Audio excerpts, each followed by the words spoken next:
दोस्तों, अगर आप Motilal Oswal mid cap fund पर इन्वेस्टेड हैं तो आज के टाइम पे आप जरूर बहुत ही ज्यादा प्रेशर पे होंगे, क्योंकि एक टाइम पर शानदार परफॉर्मेंस देने वाला ये फंड आज के टाइम में माइनस पर रिटर्न्स दे रहा है। सवाल ये है कि क्या ये फंड अब अच्छा नहीं रहा है, इसमें क्या प्रॉब्लम्स चल रही हैं, क्या ये आगे परफॉर्मेंस करेगा नहीं करेगा। लोग अपनी एसआईपी भी बंद कर चुके हैं Motilal Oswal mid cap fund पे एंड अदर फंड्स पे स्टार्ट कर दिए। तो गाइस, इन सब डाउट्स का मैं आपको आज रिप्लाई देने वाला हूँ। आप वीडियो को बिल्कुल भी स्किप मत कीजिएगा। मैं आपको स्टेप बाय स्टेप एक एक चीज बताने वाला हूँ ताकि आपको अच्छे से समझ में आ जाए ये फंड किस तरह से काम करता है, आपके लिए फंड है भी या नहीं, या फिर हो सकता है आपने इन्वेस्टमेंट कर दिया और आपको नेगेटिव में रिटर्न्स मिल रहे हो। तो आप वीडियो को बिल्कुल भी स्किप मत कीजिएगा। दोस्तों, अगर हम रिसेंट परफॉर्मेंस को देखते हैं तो पिछले एक साल में जो रिटर्न्स मिली है वो है -8.83% एंड उसी जगह पे अगर 6 मंथ से शॉर्ट टर्म के रिटर्न की बात करते हैं तो -2.12% के रिटर्न्स अभी इस फंड में मिले हैं। तो गाइस, ये बहुत ही कम रिटर्न है। अगर हम इसे कंपेयर करते हैं इसी के कुछ कॉम्पिटिटर्स से, जैसे कि मिड कैप फंड जो और अवेलेबल है मार्केट में, मैं बता दूं axis mid cap fund. Axis mid cap fund ने 1 ईयर का रिटर्न दिया 5.91% का एंड 6 मंथ्स का रिटर्न 4.73%। वहीं पर अगर हम एचडीएफसी की बात करते हैं तो HDFC mid cap fund 1 year का रिटर्न है 8.63% का एंड 6 मंथ्स का रिटर्न है 7.41% का। इसके अलावा एक और फंड की बात करते हैं तो Invesco India mid cap fund and जो इस मिड कैप फंड का रिटर्न आ रहा है वो है 1 ईयर का 8.45% का एंड लास्ट 6 मंथ्स का रिटर्न है 5.5% का। अगर हम बात करते हैं जो मोतीलाल ओसवाल का मिड कैप फंड है उससे तो सबने अच्छा परफॉर्म किया एंड इनफैक्ट मोतीलाल ओसवाल के मुकाबले सबने प्लस पर रिटर्न दिए, जबकि मोतीलाल ओसवाल ने माइनस पर रिटर्न दिया है। अगर हम एक साल की बात करते हैं तो देखिए मोतीलाल ओसवाल का -8% का रिटर्न है एंड वहीं पे Invesco India mid cap fund का यहाँ पर 8.45% का रिटर्न है। 16% का डिफरेंस आ रहा है दोनों के रिटर्न पर। तो यहाँ पर इतना बड़ा डिफरेंस क्यों आ रहा है इस बारे में आज हम बात करने वाले हैं। अब हम कर लेते हैं लॉन्ग टर्म परफॉर्मेंस की बात। लॉन्ग टर्म में Motilal Oswal mid cap fund ने सभी को बीट किया था, इसीलिए काफी लोगों ने इस पर इन्वेस्टमेंट स्टार्ट किया था। पहले मोतीलाल ओसवाल के फंड इतने ज्यादा फेमस नहीं थे, लेकिन फिर इन्हें अपनी स्ट्रेटजी को चेंज किया, कम से कम स्टॉक्स एंड बेटर स्टॉक्स को पिक करना स्टार्ट किया जिसमें ग्रोथ हो। इस वजह से यहाँ पर रिटर्न्स बहुत ही ज्यादा तेजी से शूट अप हुए। अगर हम रिटर्न्स की बात करते हैं 10 इयर्स के, तो 10 इयर्स का जो केगर रहा है वो 18.85% का रहा है एंड 5 इयर्स का 29.81% का। अगर हम 3 इयर्स की बात करते हैं 27.8% का केगर रहा है। यहाँ पर लॉन्ग टर्म रिटर्न्स तो बहुत ही ज्यादा अच्छे हैं। काफी पीएमएस भी इतना अच्छा रिटर्न नहीं दे पाते जितना इस मोतीलाल ओसवाल के मिड कैप फंड ने रिटर्न दिया है। नाउ कैटेगरी एवरेज की बात कर लेते हैं, क्योंकि कैटेगरी से कंपेयर करना काफी जरूरी है। कैटेगरी रैंक देखते हैं तो 10 ईयर की जो कैटेगरी रैंक रही है वो 6th रैंक पर मोतीलाल ओसवाल का मिड कैप फंड रहा है। उसके अलावा 5 इयर्स पर फर्स्ट रैंक पर रहा है एंड 3 इयर्स तक 4th रैंक पर रहा है। अगर हम अल्फा की बात करते हैं बेंचमार्क से, तो 4.92 का अल्फा यहाँ पर आपको मिला है बेंचमार्क के रिलेटेड। नाउ यहाँ पर अभी आपने देख लिया कि मोतीलाल ओसवाल ने पास्ट परफॉर्मेंस तो बहुत ही अच्छी दी थी। अब यहाँ पर ऐसी क्या प्रॉब्लम्स आ गई है कि ये अब रिटर्न्स नहीं दे रहा है। तो Motilal Oswal mid cap fund एक बहुत ही हाईली कंसेंट्रेटेड फंड है। यहाँ पर पोर्टफोलियो में केवल 19 और 20 कंपनीज ही रहती हैं। तो यहाँ पर अगर 6 कंपनी भी अच्छा परफॉर्म नहीं करती है तो 50% का यहाँ पर वेटेज उन्हीं 6 कंपनी का है जो टॉप 6 कंपनी है एंड सभी ग्रोथ कंपनी है। सबके रिजल्ट्स पे डिपेंड करता है। अगर क्वार्टरली रिजल्ट अच्छा नहीं आता है तो कंपनी बहुत ही बुरी तरीके से यहाँ पर बीट होती है, जिस वजह से आपको रिटर्न्स में बहुत ज्यादा प्रेशर देखने को मिलेगा मोतीलाल ओसवाल पर। अगर हम 6 कंपनीज की बात करते हैं तो देखिए मेजर जो होल्डिंग है वो है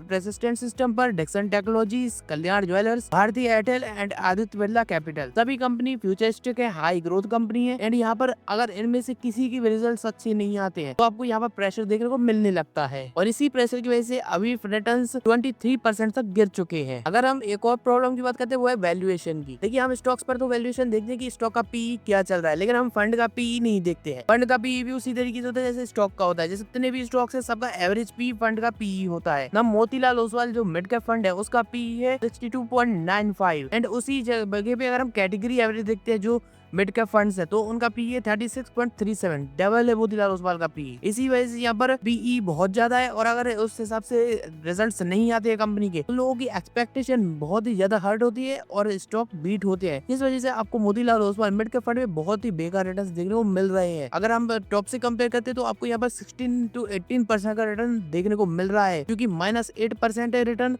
मोतीलाल ओसवाल का 1 ईयर का एंड अगर हम किसी और फंड की बात करते हैं तो वो +8 है 1 ईयर का, मतलब 16% का डिफरेंस आ रहा है। अब हम बात कर लेते हैं मोतीलाल ओसवाल फंड किसके लिए सही है, क्योंकि अभी हमने बात कर ली इसमें रिटर्न्स क्यों नहीं आ रहे थे एंड खराब रिटर्न आए हैं तो कितना रिटर्न में डिफरेंस आया है, ये सब तो हमने बात कर ली। लेकिन ये ऐसा नहीं है कि बिल्कुल खराब म्यूचुअल फंड है, ये जरूरी नहीं है। ये हो सकता है कि ये आपके लिए ना हो एंड मैं अब बताने वाला हूँ कि ये किसके लिए नहीं है। देखिए, अगर आपका शॉर्ट टर्म हॉरिजॉन है, आप चाहते हैं कि आपको अभी रिटर्न मिल जाए या आप ज्यादा टाइम के लिए पैसा नहीं रखना चाहते, सिर्फ 6 महीने 1 साल, तो आपके लिए ये फंड बिल्कुल बिल्कुल भी नहीं है। आपको किसी और फंड पर जाना चाहिए, या तो आप मिड कैप के किसी और फंड पर चले जाइए जहाँ पर आपको ज्यादा कंपनी देखने को मिले। यहाँ पर सिर्फ 19 से 20 कंपनी है होल्डिंग पर, इसी वजह से यहाँ पर रिटर्न्स बहुत कम मिलते हैं। लेकिन अगर आप लॉन्ग टर्म के हॉरिजन के लिए आते हैं तो आपके लिए बेस्ट रहने वाला है Motilal Oswal mid cap fund, क्योंकि यहाँ पर आपने देखा है लॉन्ग टर्म में जो केगर आया है वो बहुत ज्यादा है। बाकी कंपनी को बहुत अच्छे तरीके से यहाँ पर बीट किया गया है, बाकी जो कॉम्पिटिटर्स है उनसे काफी ज्यादा रिटर्न्स दिए हैं एंड काफी अच्छा अल्फा भी जनरेट किया है। तो अगर आप लॉन्ग टर्म हॉरिजॉन के लिए आते हैं तो आपके लिए ये बेस्ट फंड रहने वाला है। लेकिन अगर आपका शॉर्ट टर्म हॉरिजॉन है तो आपको यहाँ पर नहीं एंटर करना चाहिए, क्योंकि आपको रिटर्न्स माइनस में मिलेंगे। तो दोस्तों उम्मीद है आपको वीडियो पसंद आया होगा। अगर आपको वीडियो पसंद आया तो लाइक कीजिए, चैनल को सब्सक्राइब कीजिए। सो गाइस मिलते हैं नेक्स्ट वीडियो में। Good bye.